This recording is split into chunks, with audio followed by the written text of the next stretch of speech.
All right, let's dive into something really fascinating today. We're going to explore a really deep and, often pretty intense question about American identity, all based on a really compelling philosophical argument. Let's get right into it.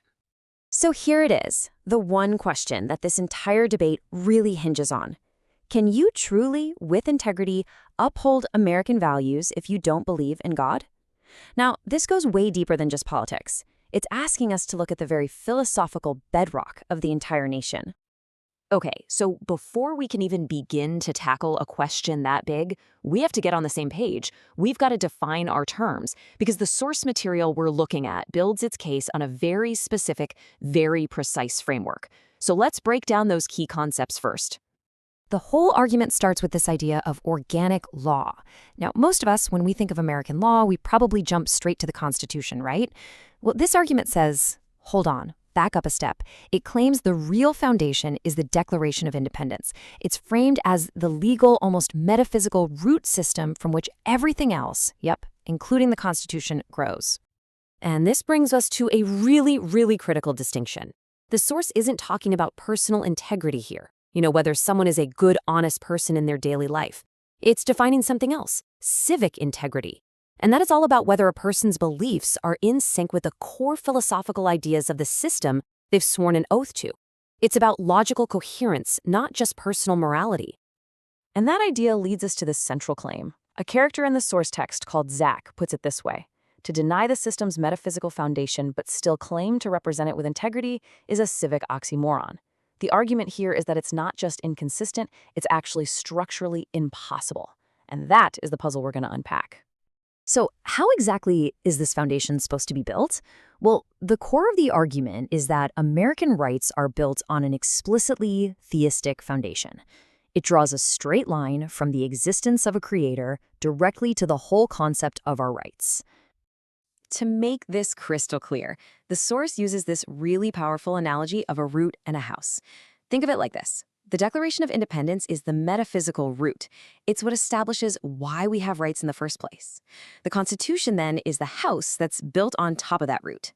It explains how the government is supposed to work to protect those rights. But according to this logic, the house is just going to collapse without its root. So how does that root actually work? Well, the source breaks it down into a super simple three-step chain of logic. Step 1, a creator exists. Pretty straightforward. Step 2, that creator gives or endows human beings with rights. And that directly leads to step 3. Therefore, these rights are unalienable. What does that mean? It means they exist above and beyond any human power or government. And this gets us to the immense power packed into that one word, unalienable, at least within this particular framework. It means our rights exist before any government is ever formed. They aren't a gift from a king or a parliament. They're an endowment from a higher power. And the crucial takeaway is this. If the government didn't give you your rights, it has no legitimate power to take them away. But of course, that's just one side of the coin. The source also lays out the counter-argument. And this argument challenges that very first premise, the idea that you even need a creator to have a just and stable system of rights. So this brings us to the big what if. What happens if you just pull that first block out of the tower? If you deny step 1, if there's no creator, then where do rights come from? What's the foundation now? The secular framework has some pretty powerful answers. You've got philosophies like secular natural law, which argues that rights just naturally arise from our own reason and our status as autonomous beings. Then there's social contract theory, basically the idea that we all rationally agree to a set of rights because it's the only way to have a functional society. Or you could just be pragmatic about it and say we protect rights because, hey, it leads to the best outcomes for everyone. Stability, prosperity, you name it. The key thing is, none of these require a divine being. So what you end up with is this fundamental clash between two completely different concepts of what a right even is. On one side, you have endowed rights, coming from a creator. They're seen as absolute, transcendent, and permanent. But on the other side, you have constructed rights, which come from human reason or social agreement. And if humans made them, well, then humans can change them, restrict them, or even get rid of them. So where does all this leave us? Well, the source doesn't actually declare a winner in this debate. Instead, it highlights something that's maybe even more important, a fundamental disconnect. It explains why the two sides of this argument so often seem to be speaking completely different languages. This table, I think, really lays it out perfectly. The first framework, let's call it Zach's framework, is all about metaphysics. It's an argument about what rights fundamentally are at their core. The counterargument, from a character named Grok, is focused on modern legal practice.